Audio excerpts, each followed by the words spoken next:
La oficina de Ricardo Mendieta, ubicada en el piso 12 de un edificio de cristal ahumado en la colonia Condesa, no tenía planos colgados en las paredes, sino cuadros de arte abstracto que ocultaban cajas fuertes. A Ricardo, a quien todos llamaban el licenciado a pesar de que su título de ingeniero era tan falso como sus facturas, no le interesaba la arquitectura. Le interesaba la geometría del dinero, cómo hacer que una línea recta de presupuesto público se curvara hasta aterrizar en su cuenta personal. Esa tarde de martes, el aire acondicionado zumbaba suavemente, mitigando el calor sofocante de la Ciudad de México. Frente a él, sentado con una postura rígida que denotaba una mezcla de nerviosismo y codicia, estaba el ingeniero Guzmán, un mando medio de la Secretaría de Obras con el poder suficiente para decidir quién pavimentaba las calles de una de las alcaldías más densas de la capital. «Mira, Guzmán», dijo Ricardo, deslizando un sobre de papel manila sobre la mesa de caoba, «aquí no estamos hablando de cemento. Estamos hablando de confianza. Mi constructora, Cimientos Globales, tiene toda la experiencia que necesitas para la remodelación de la unidad deportiva en Iztapalapa». Guzmán abrió el sobre. No había documentos técnicos. Había fajos de billetes de 500 pesos, perfectamente alineados. El adelanto por la adjudicación directa. «Licenciado, el problema es que el órgano de fiscalización está muy pesado este año», susurró Guzmán, guardando el sobre en su maletín con una agilidad practicada.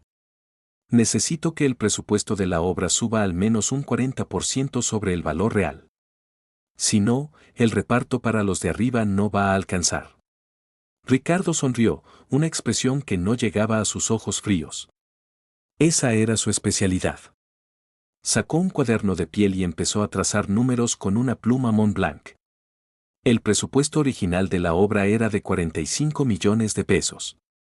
En cuestión de minutos, mediante conceptos de estudios de suelo especializados, impermeabilización de alta tecnología y suministro de materiales importados, Ricardo infló la cifra a 68 millones. La magia de la corrupción en la CDMX no radicaba en robarse todo el dinero, sino en hacerlo invisible. Ricardo tenía una red de empresas fantasma, compañías registradas a nombre de su chofer, de su tía jubilada y de un prestanombres que vivía en una vecindad de La Guerrero, que emitirían facturas por servicios nunca prestados.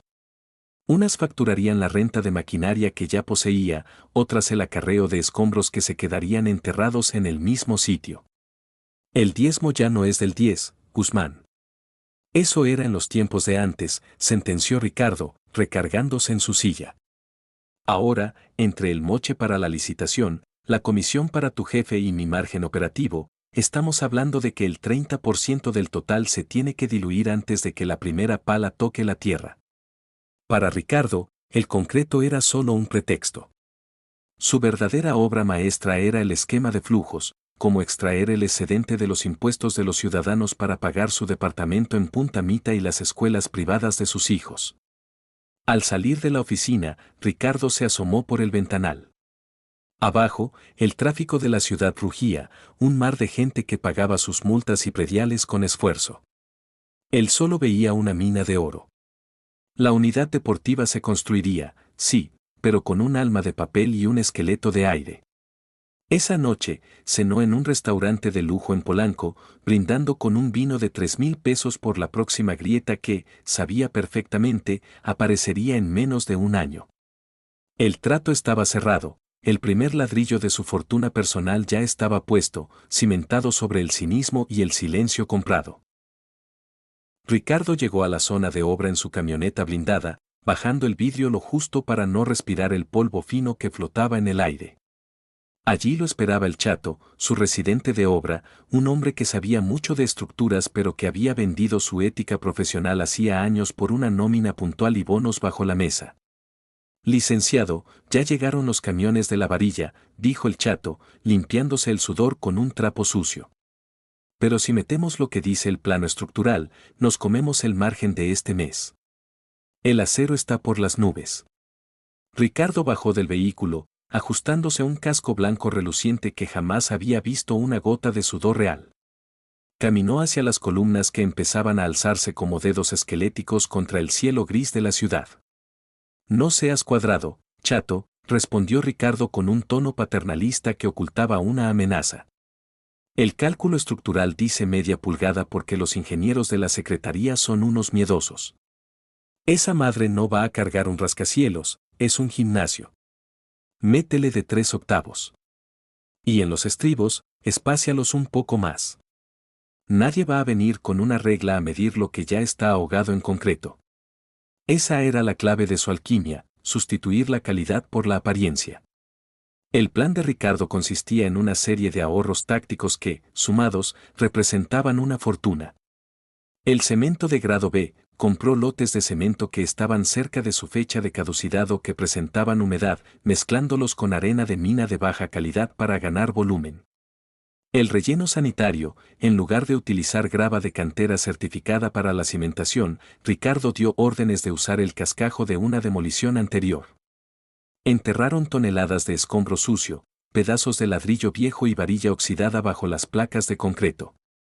La pintura Milagro, compró la pintura más barata del mercado y la vertió en botes de marcas premium para que, cuando los inspectores pasaran, los pocos que no estaban en su nómina, vieran los logos de alta calidad apilados en las bodegas. Lo más cínico era el manejo de las bitácoras. En el papel, Cimientos Globales estaba adquiriendo insumos de primer nivel. Ricardo utilizaba a una de sus empresas fachada, Suministros Industriales del Valle, para venderle a su propia constructora el material con un 300% de margen de utilidad.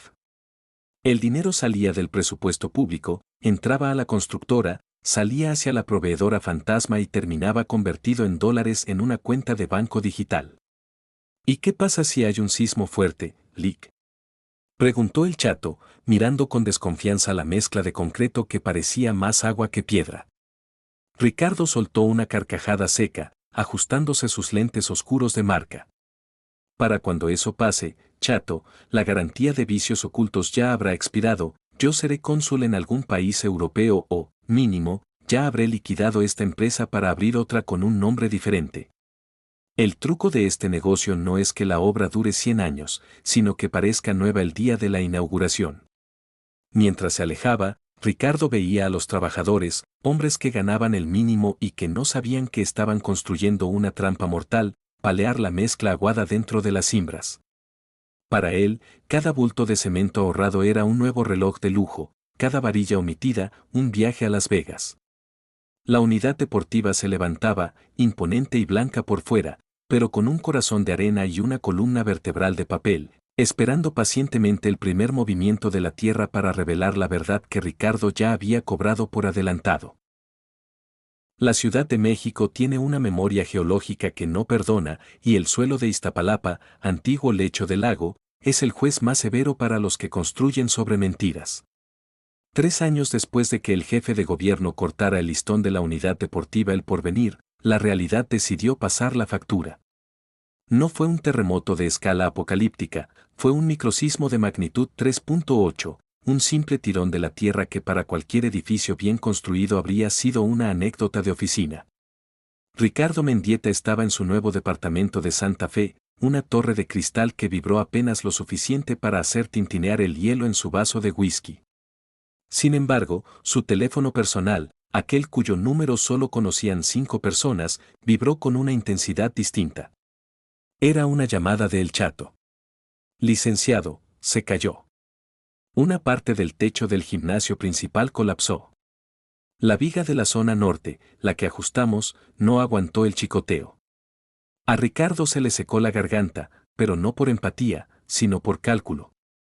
¿Hubo gente?, preguntó, mientras ya abría su computadora para revisar los saldos de sus cuentas. Afortunadamente era temprano, solo había 2 guardias de seguridad y salieron ilesos. Pero la prensa ya está ahí, licenciado, los vecinos grabaron todo. Se ve el cascajo, se ve la varilla delgada, parece que el techo era de galleta. Esa misma tarde, el nombre de Ricardo Mendieta empezó a circular en las redes sociales como un incendio forestal. Un reportero independiente, utilizando drones, captó imágenes de los escombros que eran devastadoras, el concreto se deshacía entre las manos de los peritos y, lo peor de todo, quedaron expuestos los trozos de tabique viejo y basura que Ricardo había ordenado usar como relleno en las columnas de carga. La respuesta de Ricardo fue la de un animal político herido pero experimentado. Convocó a una reunión de emergencia en un punto ciego de una plaza comercial. Allí se vio con Guzmán, el funcionario que ahora ocupaba un cargo más alto en la secretaría.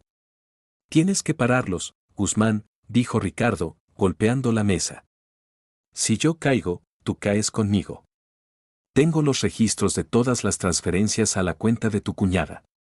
«No es tan fácil, Ricardo», respondió Guzmán, sudando a mares. «La opinión pública está furiosa. Los peritajes preliminares dicen que el material no cumple ni con el 40% de la norma. El director de obras ya firmó una orden para investigar a Cimientos Globales». Fue entonces cuando el licenciado activó el protocolo de demolición de pruebas. Esa noche, mientras las patrullas comenzaban a rondar sus oficinas legales en la Condesa, Ricardo estaba en el sótano de su casa en Las Lomas frente a una trituradora industrial. Alimentó a la máquina con libros contables, contratos originales y, lo más importante, las bitácoras de obra que el chato le había entregado bajo mano. Sin embargo, el cristal de su impunidad se había roto. Un fiscal con aspiraciones políticas vio en el caso la oportunidad de su vida. A la mañana siguiente, las noticias abrieron con un titular que Ricardo nunca pensó leer: «Fraude maestro, la red de empresas fantasma que vació el presupuesto de Iztapalapa». Ricardo se dio cuenta de que el sistema que lo había alimentado ahora necesitaba un chivo expiatorio para calmar a las masas. Sus amigos en el gobierno dejaron de contestar el teléfono. Sus cuentas bancarias en México fueron congeladas en cuestión de horas por la Unidad de Inteligencia Financiera. Sentado en la penumbra de su sala, viendo cómo el sol se ponía tras los rascacielos de la ciudad, Ricardo entendió que la grieta no solo estaba en el gimnasio de Iztapalapa, la grieta estaba bajo sus propios pies. El efecto dominó había comenzado, sus socios empezaban a cantar para salvarse, y el sonido de las sirenas, aunque todavía lejano, parecía pronunciar su nombre con una cadencia inevitable. En ese momento, no pensó en las familias que pudieron morir bajo el techo que él escatimó, solo pensó en cuántas horas le quedaban antes de que la puerta de su mansión fuera derribada por un mazo de la justicia que él mismo había ayudado a corromper. La Ciudad de México amaneció con una llovizna gris que parecía lavar las culpas de los edificios viejos, pero que para Ricardo Mendieta se sentía como el sudor frío de una cacería. No había tiempo para la nostalgia. Mientras la fiscalía emitía una orden de aprehensión y los noticieros proyectaban su rostro con el sello de buscado, Ricardo ya estaba ejecutando su última y más brillante maniobra de ingeniería, su propia desaparición. Esa madrugada, no salió de su casa en sus camionetas de lujo, las cuales dejó estacionadas como señuelos frente a las cámaras de seguridad. Salió por la puerta de servicio, vestido con un uniforme de repartidor de comida, cargando una mochila térmica que no contenía pizzas, sino 3 millones de pesos en efectivo, una computadora de alta seguridad y 4 pasaportes con nombres que jamás habían sido pronunciados. Se refugió temporalmente en una casa de seguridad en la colonia Doctores, un departamento desvencijado que, irónicamente, era propiedad de una de las empresas fantasma que él mismo había creado años atrás. Allí, frente a un espejo manchado de óxido, Ricardo se afeitó la barba que lo caracterizaba y se tiñó el cabello de un castaño cenizo. Mientras lo hacía, escuchaba en la radio local cómo el ingeniero Guzmán, su antiguo aliado, era sacado de su domicilio esposado y cubierto con una chaqueta en la cabeza para evitar las cámaras. «Pobre diablo», murmuró Ricardo. No supo cuándo dejar de estirar la liga. El plan de escape de Ricardo no incluía los aeropuertos principales, donde su nombre ya parpadeaba en las pantallas de migración. En lugar de eso, utilizó una red de contactos que había cultivado en el sector de la aviación privada durante sus años de bonanza. Un chofer de extrema confianza lo condujo hasta un aeródromo pequeño en las afueras de la ciudad, en el Estado de México. Mientras la camioneta avanzaba por el circuito exterior, Ricardo veía a lo lejos las luces de la capital. Pensó en la unidad deportiva en ruinas, en las vigas dobladas y en el concreto que se deshacía. Para él, eso no era una tragedia humana, sino un error de cálculo en las relaciones públicas. En su mente, él no era un criminal, sino un sobreviviente que entendió las reglas de un juego donde todos tenían un precio. Al llegar a la pista, un avión bimotor pequeño lo esperaba con los motores en marcha. El piloto, que ya había recibido una transferencia en criptomonedas, no hizo preguntas. Ricardo subió la escalerilla y, antes de cerrar la puerta, lanzó su último teléfono celular a una zanja de agua de lluvia. El vuelo lo llevó primero a Guatemala, y de ahí, tras una escala de 12 horas, abordó un vuelo comercial hacia Madrid con un pasaporte español legítimo a nombre de Enrique Dalmau. Mientras el avión cruzaba el Atlántico, Ricardo se permitió relajarse. Pidió una copa de coñac y abrió su computadora. A pesar de que sus cuentas en México estaban congeladas, sus depósitos en Andorra y las Islas Caimán permanecían intactos, un botín acumulado de casi 10 años de diezmos, sobrecostos y materiales de humo. Meses después, en una terraza frente al Mediterráneo, Ricardo, ahora Enrique, leía en una tableta electrónica que el caso de la unidad deportiva en Iztapalapa se había estancado por falta de pruebas y por la desaparición de los archivos clave.